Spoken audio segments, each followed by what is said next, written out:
sejak hari itu, ketika saya melihat orang berbuat jahat kepada saya, ataupun ketika saya dengar teman-teman gitu kan, ada yang lagi jahat atau apa, saya tahu pasti bukan karena dia kepengen jahatin orang tersebut. Sama kayak saya dorong-dorong bukan karena saya benci sama orang itu. Saya nggak kenal bahkan siapa yang saya dorong. Saya nggak kenal bahkan siapa yang saya sikut waktu itu. Dan karena nggak kenal juga saya nggak sempat minta maaf tuh siapaan aja tuh orangnya waktu itu.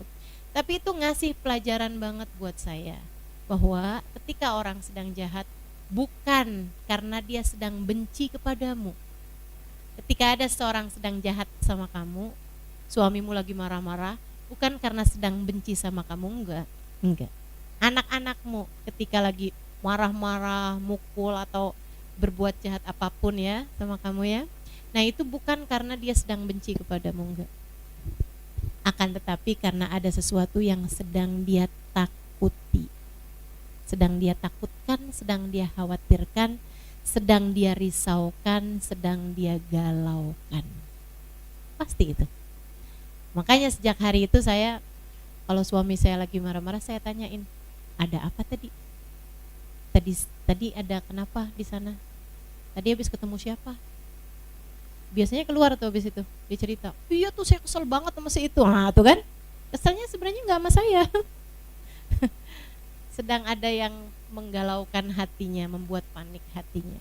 Nah, orang yang sedang khawatir, sedang takut, sedang galau, sedang ada yang dia risaukan, sedang ada yang dia gelisahkan, seharusnya kamu ikut-ikutan marahin atau kamu kasihanin?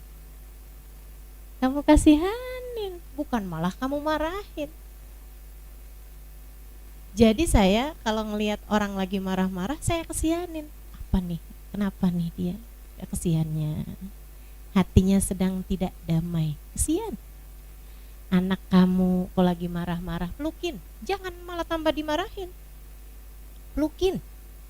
Suamimu kalau lagi marah-marah, ya nggak usah pelukin juga sih. Ya, tenangkan, nggak apa-apa kok gitu. Nggak masalah, nggak usah khawatir, tenang aja, gitu ya. Ya. Setuju?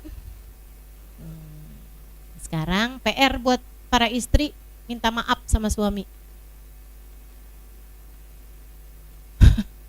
Itu langsung pada protes gini ya. Minta maaf mas suami. Ustazah, dosanya kan oke, benar Ustazah. Saya punya dosa sama suami iya, tapi dia juga banyak Ustazah dosanya sama saya. Yaitu urusan dia, Bu. Kamu tidak akan dihisap atas apa yang dilakukan suamimu kepadamu ataupun kepada yang lain. Kamu hanya akan dihisap sama Allah, dipertanyakan, dimintai pertanggungjawaban atas apa yang kamu lakukan terhadap suamimu. Perempuan yang mulia akan mampu memuliakan suaminya, siapapun suaminya. Dan perempuan yang hina hanya akan menghina suaminya, siapapun suaminya. Jadi kalau kamu kerjaannya menghina-hina suamimu, yaitu menunjukkan bahwa kamu adalah orang yang, sebab perempuan yang mulia akan mampu memuliakan suaminya, siapapun suaminya. Bu Asiyah itu loh Bu, suaminya Fir'aun. Segitunya dia bisa solehah loh. Suami kita kan gak Fir'aun amat ya.